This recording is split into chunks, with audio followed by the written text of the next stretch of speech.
contar uma história real e aí você vai me dizer se é possível casar ou não. Vou começar dizendo o seguinte: se dever, não case. Se você estiver devendo, não case. Se o teu parceiro ou parceira estiver devendo, não case também. Olha só o que aconteceu. Um juiz de Limeira, lá em São Paulo, determinou a penhora de 50% dos bens de casamento recebidos, dos presentes de casamento recebidos por um devedor em plataforma online para garantir o pagamento da dívida. O pagamento da dívida, gente, girava em torno de mais de R$850 mil. Esse é um processo que dura mais de 5 anos, isso por conta de várias tentativas frustradas de bloquear os bens do devedor. Você já imaginou que confusão? Casar já devendo os presentes de casamento? Eu vou conversar com quem entende do assunto para explicar essa história e outras tantas para você se cuidar e se defender, tá? O doutor Frederico Glitz está aqui comigo, ele é advogado e doutor em Direito, que vai explicar para a gente um pouco mais sobre essa questão das pendências financeiras e da penhora de bens. Doutor, boa tarde, bem-vindo. Boa tarde, Carla, tudo bem? E essa é uma história cabeluda, né? Bastante. Porque o que acontece aqui envolve não só a questão da dívida, mas também a tecnologia, né? E os presentes hoje, eles são, nessas plataformas, dinheiro. Sim. Então, é muito mais fácil de serem alcançados e é por isso que essa decisão. Mas, basicamente, o que acontece, né? A gente, no Brasil, tem uma regra que é a da responsabilidade patrimonial. Então, cada um responde pelas suas dívidas com o seu patrimônio. E dentro do seu patrimônio existem alguns que são protegidos. Então, por exemplo, a casa em que mora, os bens que a guarnecem e assim sucessivamente. Mas existem outros que não são. E são esses outros que são buscados pela justiça para fazer o pagamento dessas dívidas. E aí entra em jogo justamente o acerto familiar que essas pessoas têm. Porque quando você deve, por exemplo, um bem como um carro, você financiou seu carro, não conseguiu pagar, não foi atrás do banco para tentar fazer uma negociação, uma renegociação, uma diminuição de juros, enfim. Você tem que fazer a tua parte também, tá? Porque senão o banco não vai adivinhar, né? Simplesmente você parou de pagar. O que acontece? O banco manda a polícia atrás de você, pega teu carro de volta e leva embora, certo? Até aí tudo bem.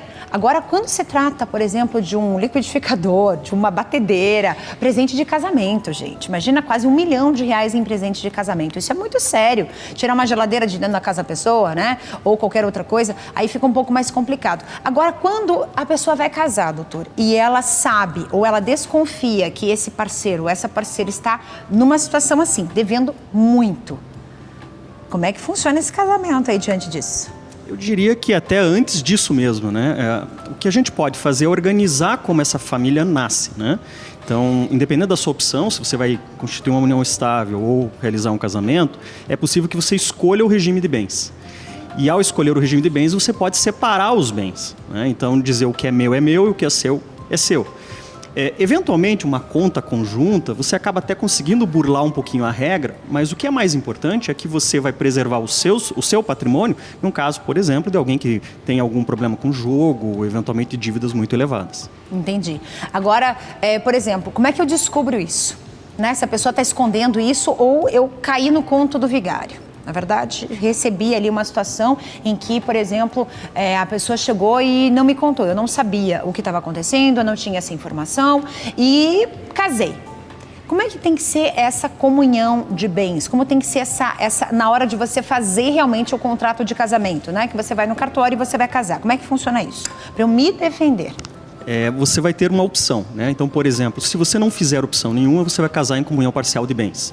E isso quer dizer que a partir daquela data do casamento, metade do patrimônio constituído é de cada um dos noivos. Mas você pode, nesse momento em que você está ali organizando a documentação no cartório, já fazer essa opção pela separação, que nós chamamos de convencional, né? Separação de bens. E o próprio cartório vai, nesse momento, também fazer um outro documento.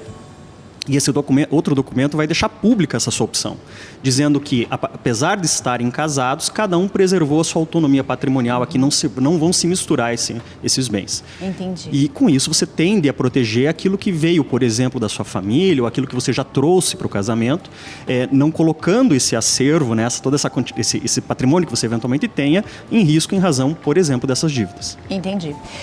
Outra situação que a gente tem que pensar bem, numa situação dessa, a justiça, ela pode demorar anos. Esse caso específico que a gente citou, que a gente contou aqui, são 5 anos de briga judicial, né?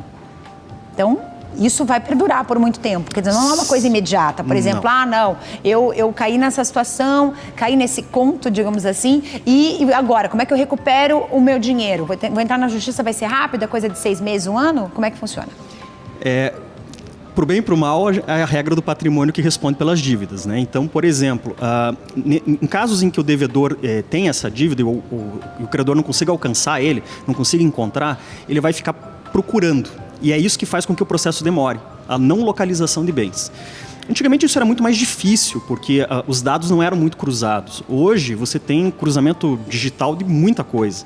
Então, com algumas informações, você consegue bloquear, por exemplo, contas correntes, investimentos, e claro, e até esses absurdos de, por exemplo, monetização, conta de recebimento de doação para casamento e assim sucessivamente, né? Milhas aéreas e afim.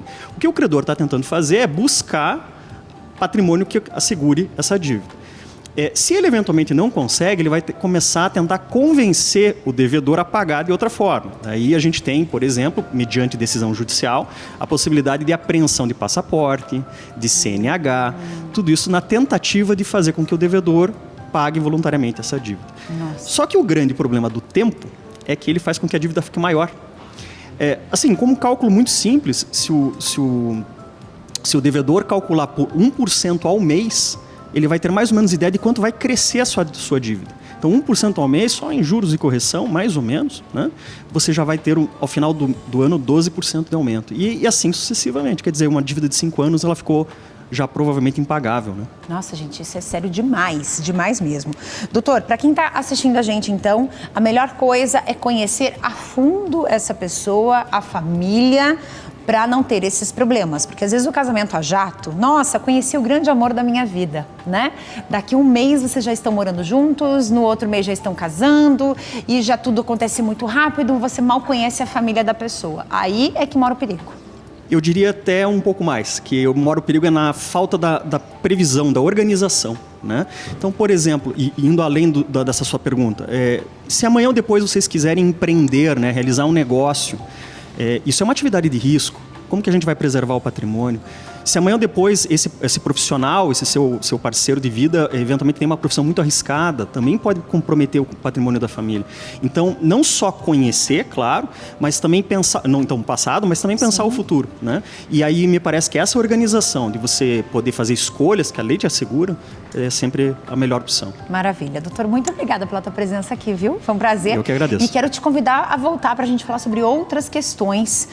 Inclusive, agora tem já para sair uma informação de que as viúvas perderiam o direito aos bens dos seus maridos para que isso ficasse para os filhos. Gostaria que você voltasse para a gente poder conversar sobre isso, tá bom? Tá bom. Muito obrigada.